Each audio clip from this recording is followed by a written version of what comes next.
সব মেয়েদের একটা কমন প্রবলেম হচ্ছে যখনই আমরা কোথাও বেড়াতে যাব তখনই আমাদের কোনো ড্রেস নেই, আমাদের ব্যাগ ভর্তি ড্রেস থাকবে, তারপরে আমাদের কোনো ড্রেস ভালো লাগবে না। একটা ড্রেস পরে যদি আমরা একবার কোথাও চলে যাই তাহলে পরের বার সেই ড্রেসটা আর পরা যাবে না, কারণ এই ড্রেসটা অলরেডি সবাই দেখে নিয়েছে, ছবি তুলে নিয়েছি, এবার আমাদেরকে একটা নতুন ড্রেস লাগবে। আর তখনই আমরা সবাই অন্যদের রুমে রুমে হানা দিই, যে গিয়ে দেখি যে কার রুমে কি ভালো ভালো ড্রেস পাওয়া যায়।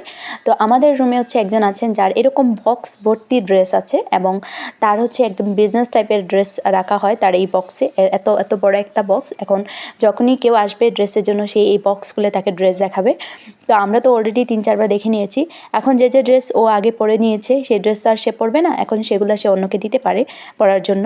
তো আমরা ইজিলি তার থেকে ড্রেস নিয়ে পড়তে পারি। তো আপনাদেরও যদি ড্রেস লাগে, যে আপনারা কোথাও বেড়াতে যাচ্ছেন এবং আপনাদের মনে হচ্ছে যে আপনাদের সব ড্রেস পরা হয়ে গেছে এবং আপনাদের কোনো ড্রেস নাই, তখন আপনারা পান্নার কাছে চলে আসতে পারেন, আর সে আপনাকে সুন্দর সুন্দর ড্রেস চয়েস করে দিয়ে দিবে, যে ড্রেসটা আপনাকে সুন্দর ঠিকঠাক মানাবে।